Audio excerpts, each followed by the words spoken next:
Not happy, apparently, about the time wasting from Manchester City as they leave Leeds then with all 3 points. And it means, of course, when you take a look at the table, just 2 points separate the top two, with Arsenal in action with Chelsea tomorrow. But as it stands, they've both played the same amount of games. Welcome in, Don Hutchison. Don, what do we learn from today? I think we learned that they are ready for a title race, and I thought the best two players to come out of Man City today was Marc Guéhi and Ruben Diaz. So defensively, after the first 20 minutes, because they got a scare, I thought Leeds at Ellen Road, I thought they put them under pressure. They should have took the lead once or twice. The more the game went on, when City took the lead, City looked like City. They kept hold of the ball. They took any sort of ball threat away from Leeds. Leeds couldn't then go long to try and pump it in the box. When they did, 5-10 minutes ago, the centre-halves never missed a beat. They never lost a header, and they just got the job done.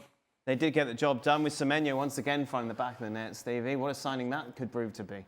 Yeah, absolutely. He's been sensational. He was fantastic at Bournemouth, and he's just carried on doing what he was doing there at City. I must admit, I was sitting watching this first half, and I'm thinking, I think these players have taken what Pep said about going out and enjoying yourself and relaxing, just a little bit literally. Because it took them, I mean, Don said 20 minutes. I thought it was about half an hour it took them to actually get going. You could see the difference in the way the Leeds players were closing the ball and getting around the field, whereas City were a little lethargic. But, again, they didn't make that many clear chances, but the ones they did make, that extra bit of quality. Leeds don't have the quality up front.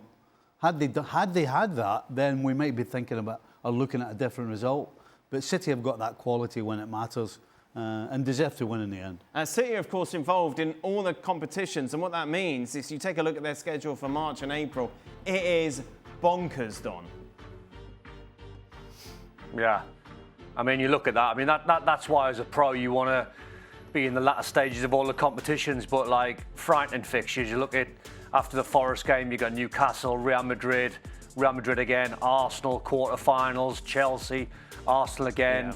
I mean, it's a tough schedule. Don't get me wrong. It's the games you want to play in.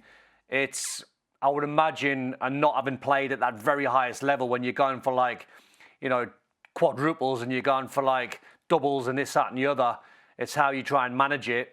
No Erling Haaland today, so that was a little bit of a mystery when he got a knock a couple of days ago. So I imagine he's on the treatment table and the physios and the doctors are working overtime on him because he's the one that's, with that schedule, you're going to need 100% fit for the run-in. But yeah, I think City are coming into form. I thought weeks ago, Dan, I didn't really see it. I thought they still looked a bit fragile. I thought you could still get at this Man City side. I saw a different side of them today. That's why I mentioned the two centre-backs.